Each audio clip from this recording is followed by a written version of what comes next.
नमस्कार विद्यार्थी मित्र मैत्रिणींनो, आपले सर्वांचे अभिजित सर्च अकॅडमी पुणेमध्ये सहर्ष स्वागत आहे.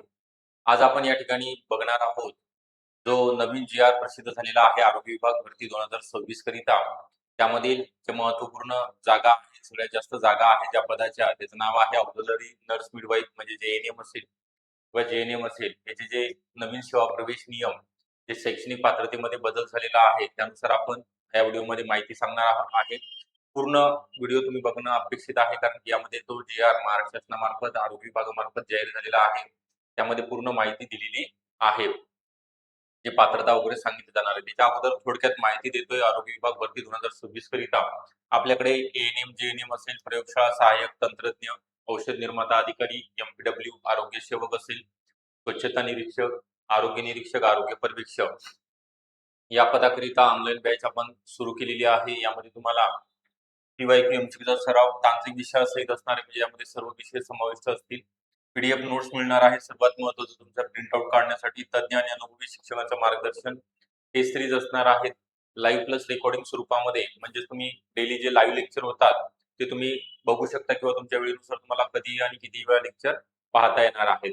ज्या विद्यार्थ्यांना बॅच जॉईन करायचे त्यांच्याकरिता नंबर आहे 9823442263 या नंबरवरती तुम्ही संपर्क करणे अपेक्षित आहे.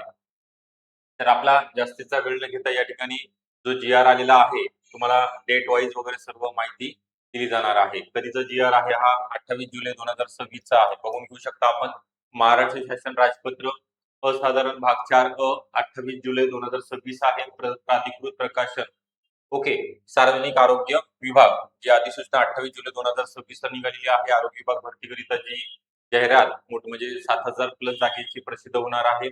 त्यामध्ये वेगवेगळ्या पदांचा समावेश आहे, जसं की महाराष्ट्र शासनाच्या सार्वजनिक आरोग्य विभागाच्या प्रशासकीय नियंत्रणाखाली परिचारिका असतील, त्यानंतर प्रभारी परिसेविका आहेत, रुग्णवाहिका वगैरे, जे आहार तज्ञ, औषध निर्माता याचं सेवा प्रवेश नियम जाहीर झालेले ते आपण थोडक्यात बघणार आहोत. नेमकी शैक्षणिक पात्रतेमध्ये अगोदरचीच आहे का काही बदल झालेले आहे.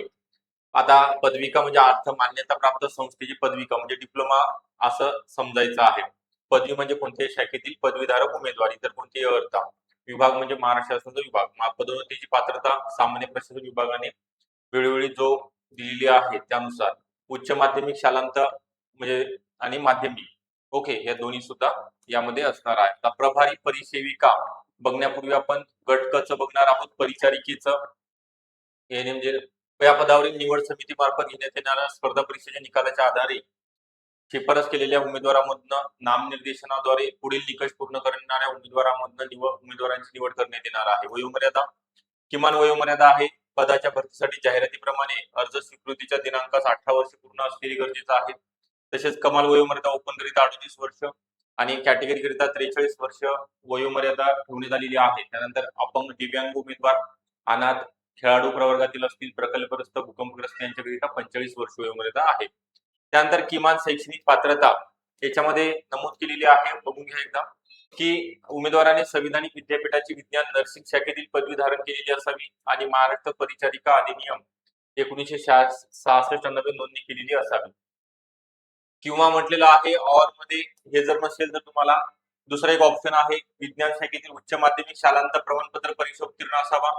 त्यांनी संविधानिक विद्यापीठाची परिचारिका व प्रसूतीशास्त्र जे-एन-एम विषयातील पदवी धारण केलेली असावी.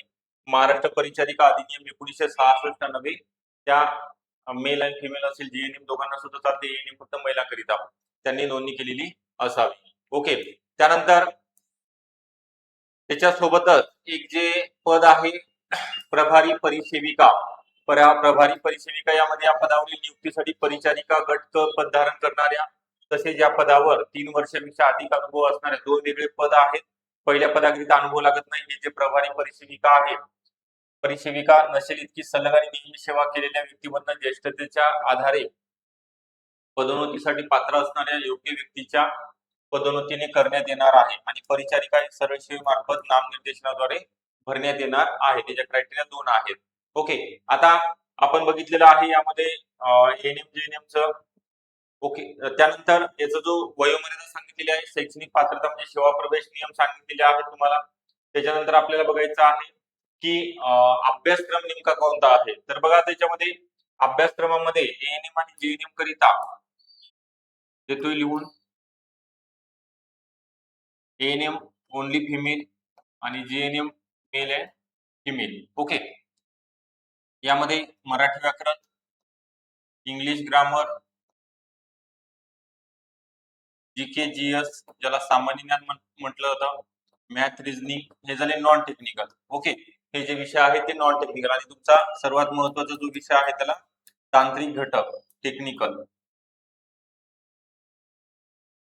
असे एकंदरीत तुमचं प्रश्नांचं स्वरूप असणार आहे. 100 प्रश्न, 200 गुणांचा पेपर असेल आणि साधारणतः 1.5 तासाचा वेळ दिला जाणार आहे. दिव्यांग उमेदवारांकरता अर्धा तास वेळ जास्त वाढून दिला जातो. ही ऑनलाईन स्वरूपामध्ये बघा त्यांनी जे आरोग्य विभागाचं परिपत्रक जाहीर झालेलं आहे मागच्या वेळेस ते तुम्हाला सांगितलेलं आहे, अपडेट दिलेली आहे. एकतर परीक्षा टीसीएस किंवा एमपीएससी मार्फत. काय सांगितलेले त्यांनी? टीसीएस किंवा एमपीएससी मार्फत कंडक्ट केली जाणार आहे. मग आता ते टीसीएस मार्फत असेल एकच एक्झाम होईल, ऑनलाईन स्वरूपामध्ये असेल आणि एमपीएससी मार्फत होणार असेल तर ऑफलाईन स्वरूपामध्ये पूर्व आणि मुख्य अशा 2 परीक्षा तुमच्या होणार आहेत. याची जी जाहिरात आहे बघा मंथ एंड पर्यंत जाहिरात प्रसिद्ध होणार आहे. त्यामुळे तुम्ही अजून आतापर्यंत अभ्यास केलेला नसेल तर अभ्यासाला सुरुवात करा. कारण तर मेघावरती सांगितलेली आहे यामध्ये वेगळ्या पदांचा समावेश असणार आहे. 10वीच्या बेसवर असतील, 12वीच्या बेसवर असतील किंवा ग्रॅज्युएशनच्या बेसवर सुद्धा या ठिकाणी पद भरले जाणार आहेत. तर आपल्याला किमान समजा आता 200 मार्काचा पेपर असेल तर किमान 150च्या जवळपास मार्क मिळणं गरजेचं आहे. त्याच्यापेक्षा अधिक असतील तर अतिउत्तम. परंतु आपल्याला तेवढं टार्गेट ठेवणं गरजेचं आहे. सेम सगळ्या परीक्षेला एवढे विषय 4 तर सगळे कॉमन असतात. मराठी व्याकरण, इंग्लिश ग्रामर, जीके जीएस मध्ये 6 विषय आहेत. ओके. जीके जीएस मध्ये 6 विषय आहेत. त्यामध्ये महाराष्ट्र भूगोल असेल, महाराष्ट्र इतिहास आहे, भारतीय राज्यघटना, भारतीय अर्थव्यवस्था, सामान्य विज्ञान, चालू घडामोडी, प्रादेशिक, राष्ट्रीय, आंतरराष्ट्रीय आणि तांत्रिक घटक सगळ्यात महत्वाचा आहे. त्याच्या नोट्स आपण तुम्हाला या सगळ्या विषयाच्या नोट्स देणार आहोत पीडीएफ स्वरूपामध्ये. आणि सर्व लेक्चर तज्ञ फॅकल्टी असणार आहे. तुम्हाला टेस्ट सिरीज अवेलेबल असेल आणि त्यामध्ये पर्सनल गायडन्स केलं जाणार आहे. यासाठी स्पेशल बॅच आरोग्य विभाग भरतीकरिता वेगळ्या पदांची एएनएम जेएनएम करिता सुद्धा आपण या ठिकाणी स्पेशल मराठी आणि इंग्लिश दोन्हीमध्ये घेत आहोत. तांत्रिक विषय सहित असेल. ज्या विद्यार्थ्यांना जॉईन व्हायचं आहे त्यांनी हा नंबर दिलेला आहे 9823442263 या नंबरवरती संपर्क करू शकता किंवा डिस्क्रिप्शन बॉक्समध्ये ऍपची लिंक आहे तिथनं सुद्धा ऍप डाउनलोड करून तुम्हाला एनरोल करता येणार आहे. आपल्याला हा व्हिडिओ कसा वाटला नक्की कमेंट बॉक्समध्ये कळवायचा आहे. आवडला असेल नक्की लाईक करा. चॅनलला नवीन असेल तर नक्की सबस्क्राईब सुद्धा करून ठेवायचं आहे. थँक्यू.